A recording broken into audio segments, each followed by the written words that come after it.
from NSS Target JEE of Physics Electrostatic Numerical Part 1. So, okay, let's start. Here is a first question. देखो पहला question है when two objects are rubbed with each other, दो ऑब्जेक्टों को एक दूसरे के साथ रब किया गया, approximately a charge of 50 nanocoulomb can be produced in each object. देखो Q किसी भी एक ऑब्जेक्ट पे जो Q प्रोड्यूस हुआ वो दिया हुआ है 50 नैनोकूलम, ठीक है। 50 नैनोकूलम को हम लोग 50 इंटू नैनो यानी 10 की पावर 9 माइनस 9 सॉरी 10 की पावर माइनस 9 कूलम लिख सकते हैं। देखो आगे पढ़ते हैं। Calculate the number of electrons that must be transfer to produce this charge. इस चार्ज को प्रोड्यूस करने के लिए कितने नंबर ऑफ इलेक्ट्रॉन्स उस ऑब्जेक्ट को ट्रांसफर होंगे तब इतना चार्ज प्रोड्यूस होगा। तो देखो एक चार्ज की हम लोग ने एक प्रॉपर्टी सब जानते हैं, पढ़ी हुई है, क्या है क्वांटाइजेशन ऑफ चार्ज। प्रॉपर्टी क्या है? Quantization of charge. Quantization of charge क्या बोलता है कि किसी भी ऑब्जेक्ट पे जो Q जो होता है वो होता है always integral multiple of charge of electron, ठीक है। Q क्या है? Charge on any object, n यहाँ पे इंटीजर है और E इलेक्ट्रॉन का चार्ज है। तो किसी भी ऑब्जेक्ट पे जो Q टोटल ऑब्जेक्ट जो प्रोड्यूस होता है या होता है किसी भी ऑब्जेक्ट पर, वो होता है इंटीग्रल मल्टीपल ऑफ इलेक्ट्रॉन के चार्ज का। ऐसा इससे पता चलता है क्वांटाइजेशन ऑफ चार्ज से। अब देखो यहाँ पे Q हम लोग को यहाँ पे दिया हुआ है कि 50 इंटू 10 की पावर माइनस 9 कूलम हम लोग का चार्ज प्रोड्यूस हुआ है वहां पे। अब उसमें नंबर ऑफ इलेक्ट्रॉन निकालने हैं, मतलब अपन को n निकालना है। और E हम लोग सब जानते हैं कि E कितना होता है, -1.6 इंटू 10 की पावर -19 कूलम होता है, ठीक है। ठीक है, अब देखो, अब हम लोग को पास फॉर्मूला है, डायरेक्ट फॉर्मूले से हम n निकाल सकते हैं क्योंकि नंबर ऑफ इलेक्ट्रॉन ही पूछा हुआ है। तो n बराबर अपना हो जाएगा यहाँ पे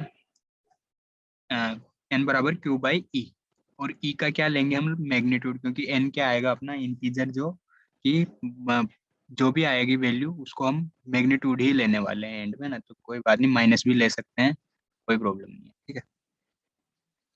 तो ये जो अपना आएगा 50 इंटू 10 की पावर Q की वैल्यू यहाँ पे रख देंगे, देन हम E की वैल्यू रख देंगे, देट इज -1.6 इंटू 10 की पावर -19 कूलम। तो इसको हम लोग सोल्व करेंगे तो ये आएगा 50, 10 की पावर -19 ऊपर जाएगा तो -9 प्लस का 19 हो जाएगा, तो ये बच जाएगा 10 की पावर 10 डिवाइडेड बाई -1.6।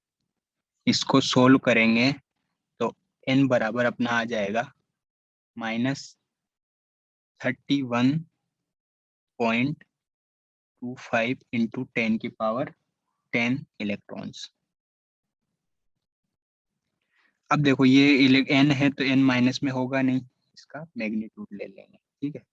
तो मैग्नीट्यूड कितना आ जाएगा? तो टोटल नंबर ऑफ इलेक्ट्रॉन्स अपने पास आ जाएंगे 31.25 इंटू 10 की पावर, सॉरी यहाँ पे 10 की पावर 10 की पावर 10 नंबर ऑफ इलेक्ट्रॉन्स उसमें होंगे, ठीक है। समझ में आ गया? ओके, तो 31.25 इंटू 10 की पावर 10 नंबर ऑफ इलेक्ट्रॉन्स हम लोग को ट्रांसफर करने पड़ेंगे इतना चार्ज प्रोड्यूस करने के लिए उस ऑब्जेक्ट, ठीक है। तो ये अपना आंसर हो गया, ठीक है। चलो नेक्स्ट क्वेश्चन की तरफ चलते हैं, ठीक है। देखो next question, an object has an excess charge of, देखो ऑब्जेक्ट का फिर क्यू ही दिया हुआ है अपन को, एक्सेस चार्ज मतलब उसके अंदर कितना चार्ज एक्सेस हो सकता है ना। तो एक्सेस चार्ज उसका है -1.92 इंटू 10 की पावर -17, सॉरी यहाँ क्वेश्चन कूलम है ना, ठीक है, तो -17 कूलम। ठीक है, how many excess electrons does it have, तो इलेक्ट्रॉन्स कितने होंगे, देखो एक्सेस चार्ज इतना दिया हुआ है तो नंबर ऑफ इलेक्ट्रॉन्स निकाल दो। फिर यहाँ पे देखो वही चीज दिमाग में आ रही है, क्योंकि किसी भी ऑब्जेक्ट में जो टोटल चार्ज होता है, एक्सेस चार्ज हो या कोई सा भी चार्ज हो, तो वो एक्सेस चार्ज हमेशा इंटीग्रल मल्टीपल ऑफ एन होता है, इंटीग्रल मल्टीपल होता है मतलब, है ना। तो ऐसा किससे पता चलता है, क्वांटाइजेशन ऑफ चार्ज से। फिर यहाँ पे वही वाली प्रॉपर्टी क्यू बराबर एन ई। ठीक है, और क्यू यहाँ पे हम लोग को इस बार क्या दिया हुआ है, -1.92 इंटू 10 की पावर -17 कूलम। ठीक है, उसके बाद एन हम लोग को निकालना है, नंबर ऑफ इलेक्ट्रॉन्स कितने हैं भाई उस एक्सेस चार्ज में, ये हम लोग को निकालना है। और ई की वैल्यू हम लोग यहाँ पे जानते हैं क्या होती है, कि माइनस माइनस 1.6 इंटू 10 की पावर -19 कूलम। ठीक है, ये कूलम। ठीक है, इतना पुट कर दिया हमने इक्वेशन में, जो क्वांटाइजेशन ऑफ चार्ज की जो इक्वेशन है। देखो क्वेश्चन पढ़ के यही सब समझ में आ रहा है कि सीधा सीधा हमको एन निकालना है, क्यों दिया हुआ है, मतलब ई अपने को यहाँ पे हमको quantization of charge he use करना पड़ेगा। ठीक है, क्योंकि क्वांटाइजेशन ऑफ चार्ज किसकी एक चार्ज की एक प्रॉपर्टी है क्वांटाइजेशन। ठीक है, चार्ज हमेशा क्वांटाइज्ड रहता है, मतलब पैकेट्स की फॉर्म में रहता है, और वो पैकेट्स क्या है, Q is equal to n e. ठीक है, तो एन यहाँ पे निकाल सकते हैं अब हम लोग, क्या हो जाएगा, -1.92 इंटू 10 की power -17 divided by coulomb divided by -1.6 10 की पावर -19 कूलम। ठीक है, तो कूलम से कूलम कैंसिल, ऊपर जाएगा, माइनस से माइनस कैंसिल, ऊपर जाएगा तो ये हो जाएगा -1.92 इंटू 10 की पावर -17 है, नीचे से 19 ऊपर आएगा तो +19 हो जाएगा, नीचे क्या बच गया, 1.6 बच गया। तो n बराबर लिख सकते हैं 1.92, ठीक है, इंटू 10 की पावर 2 डिवाइडेड बाई 1.6। देखो इसको फिर और अच्छे से लिखे तो 192 डिवाइडेड बाई 1.6, ऊपर नीचे 10 से मल्टीप्लाई कर दे तो 1920 डिवाइडेड बाई 16। ठीक है, तो एन फाइनल क्या हो जाएगा अपना, फाइनली एन बराबर क्या हो जाएगा, एक 16 का 1920 में भाग देंगे तो एक 16 16 दो 16 32, 120 number of electrons, excess electrons चाहिए होंगे अपन को ऑब्जेक्ट का इस एक्स चार्ज को एक्सेस करने के लिए। ठीक है, तो फाइनल आंसर क्या हो जाएगा, एन बराबर 120 इलेक्ट्रॉन्स। ठीक है, समझ में आया। ओके, नेक्स्ट क्वेश्चन पे हम लोग बढ़ते हैं।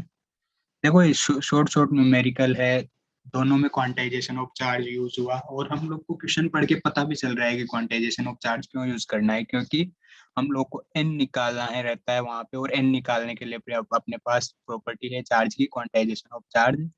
और क्वांटाइजेशन मतलब पैकेट्स के रूप में रहता है चार्ज, तो Q is equal to n e formula है, और उससे हम लोग को ई की वैल्यू हम लोग जानते हैं। क्यू हम लोग को क्वेश्चन में दिया होता है, एन निकालना होता है, कभी एन दिया होगा, नंबर ऑफ इलेक्ट्रॉन्स दिए होंगे तो क्यू टोटल अपन निकाल सकते हैं।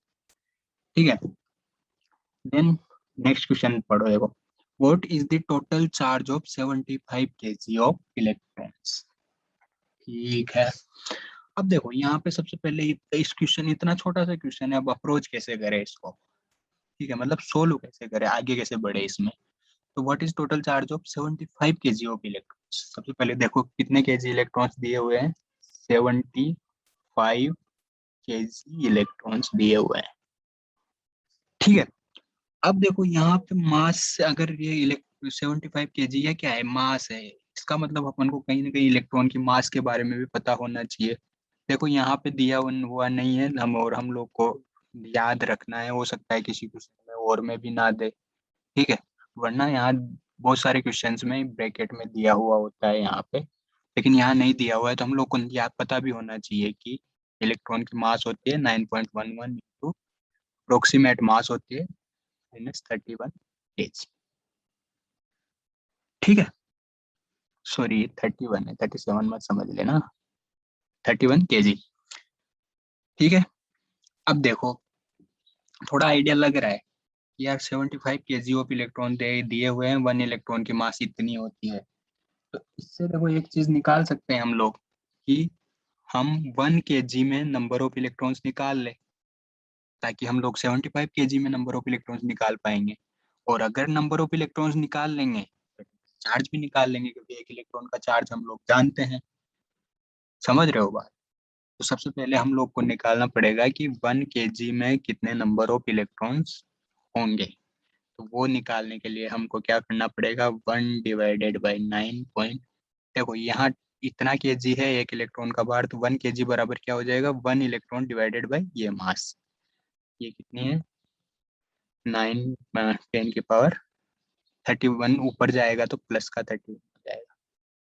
ठीक है, ऐसे हो गया है ना। इतने नंबर ऑफ इलेक्ट्रॉन्स रहेंगे 1 केजी में। ठीक है। अब मैं बोलूं कि 75 केजी में कितने नंबर ऑफ ये नंबर ऑफ इलेक्ट्रॉन्स आ गए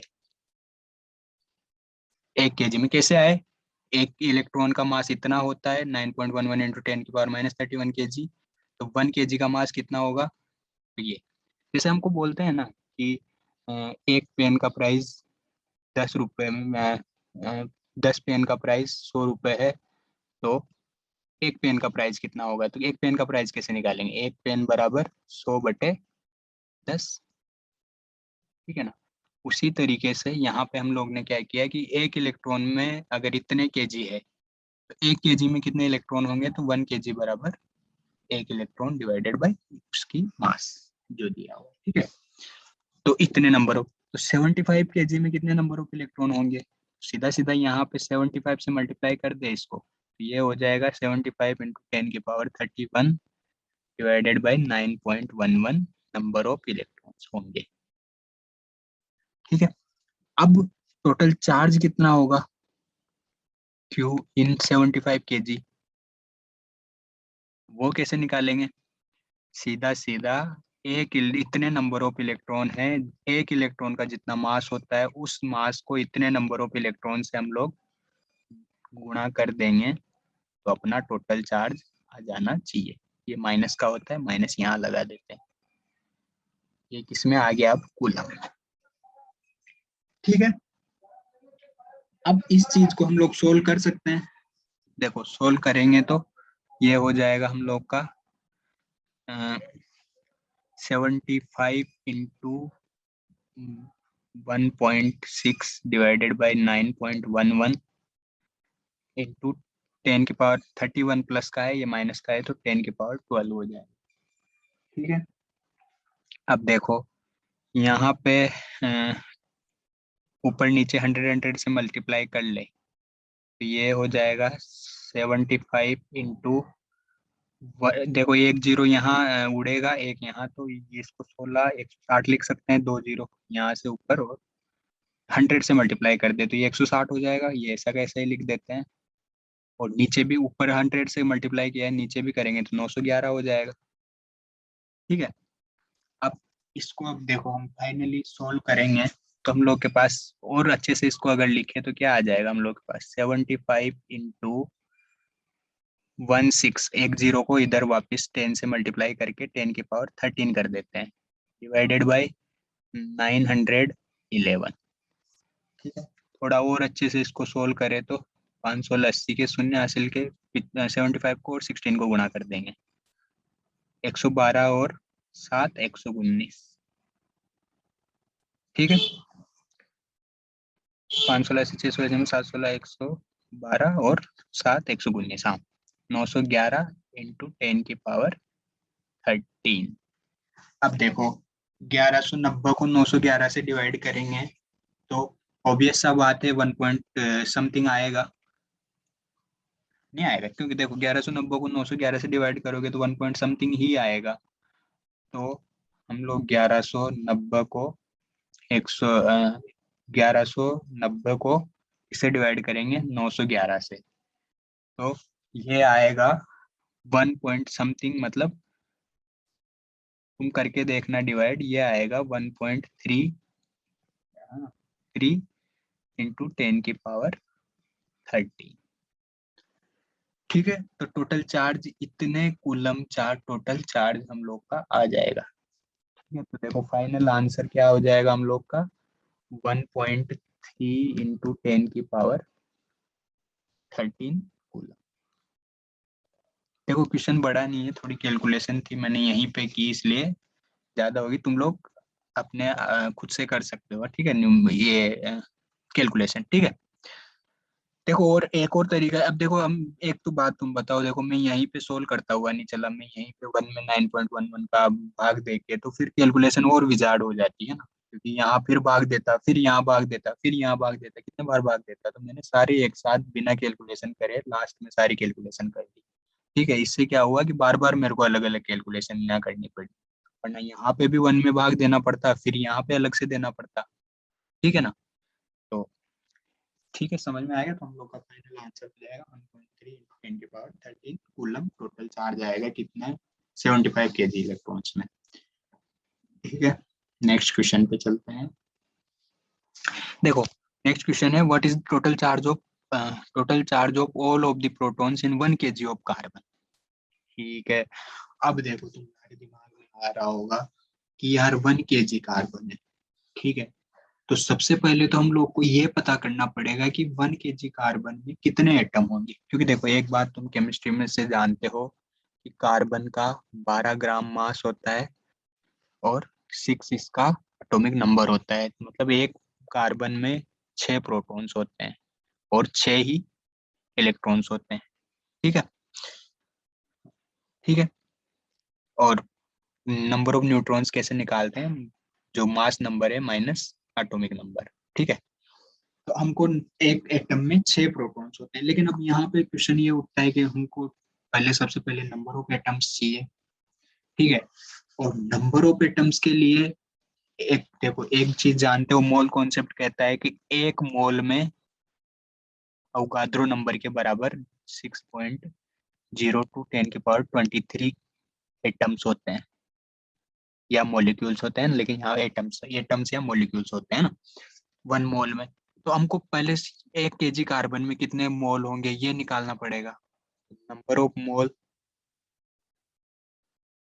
इन 1 kg, क्योंकि देखो हमको नंबर ऑफ एटम्स चाहिए, तो नंबर ऑफ एटम्स के लिए नंबर ऑफ मोल्स चाहिए।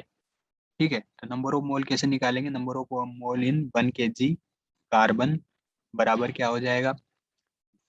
ठीक है, 1 kg, 1 kg को हम 1000 ग्राम लिख सकते हैं, और एक एटम का मास जो कार्बन का होता है वो 12 ग्राम होता है। नंबर ऑफ मोल कितने, इतने नंबर ऑफ मोल्स आ जाएंगे। ठीक है, ये नंबर ऑफ मोल आए।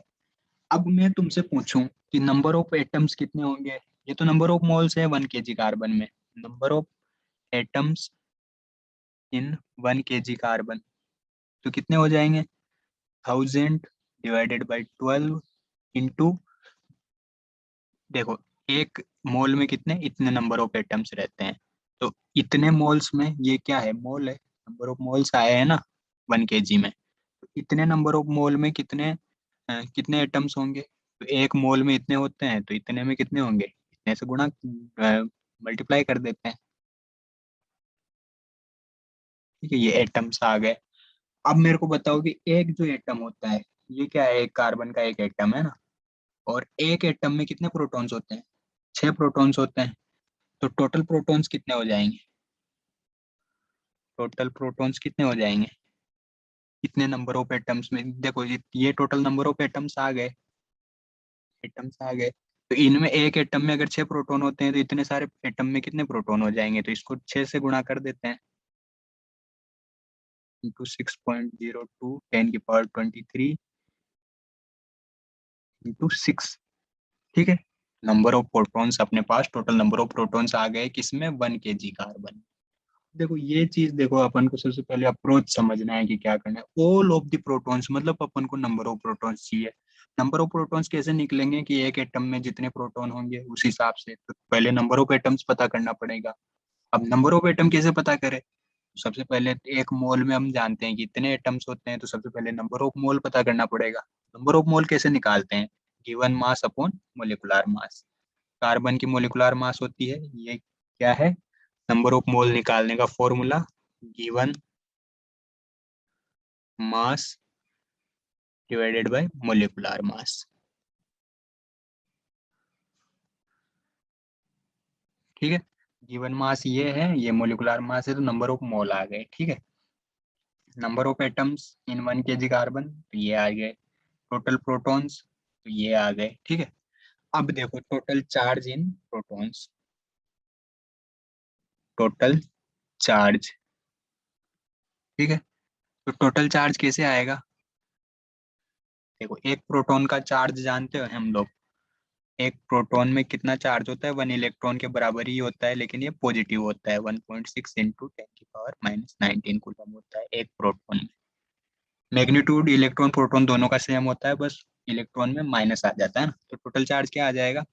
इसको देखो थोड़ा सा यहाँ सोल्व कर देते हैं। ये 2 बार कट जाएगा, ये 500 बार कट जाएगा। ठीक है, 500 को और वहां पे गुणा कर कुरा के लिखेंगे तो कितना? देखो इतना ही ठीक है ना, इतना सोल्व हो गया। तो टोटल चार्ज कितना आ जाएगा कि नंबर ऑफ प्रोटॉन्स कितने हैं? 500 इंटू 6.02 इंटू 10⁻23 इंटू, और एक प्रोटॉन का चार्ज, एक प्रोटॉन का चार्ज कितना है? 1.6 इंटू 10⁻⁻19 कूलम। देखो ये अपना टोटल चार्ज आ गया। ठीक है, कुछ भी नहीं बचा, अब सिर्फ सोल्व करना है। सोल्व कैसे करेंगे? देखो सबसे पहले 10 की प्रॉब्लम को खत्म करो। यहाँ 2 जीरो है, तो इन दो जीरो को खत्म करके 23 की जगह 25 कर देते हैं पावर। ठीक है, तो ये हो जाएगा 6.02 इंटू 5 इंटू 1.6, और ये पावर हो जाएगी 10 की -19 प्लस 25, तो बचेगी कितनी? 6 कूलम। सॉरी 6, हाँ सॉरी 6 कूलम। ठीक है, इतना समझ में आ गया। इन दोनों को एक दूसरे से मल्टीप्लाई करेंगे, 516 80 पॉइंट लगेगा तो 8 बच जाएगा। 8 को इससे मल्टीप्लाई करेंगे तो 8 2 16, 8 छंग 48, 48.16 इंटू 10⁻6 कूलम। इसको और अच्छे से लिखे तो 4.82 इंटू 10⁻7 कूलम अपना फाइनल आंसर हो गया। तो इतने 1 kg ऑफ कार्बन में ऑल प्रोटॉन्स का चार्ज कितना होगा? 4.82 इंटू 10⁻7 कूलम। ठीक है, ओके। देखो क्वेश्चन को अप्रोच अच्छे से करना है, समझना है करना क्या है, और उसके बाद उसको पूरा अच्छे से अप्रोच करना है। अब इसमें थोड़ा सा केमिस्ट्री का कॉन्सेप्ट भी यूज हुआ है, तो थोड़ा वो भी बूस्ट अप करो, है ना? ठीक है, तो okay, thank you, thank you for listening all this. ठीक है, ओके, थैंक यू।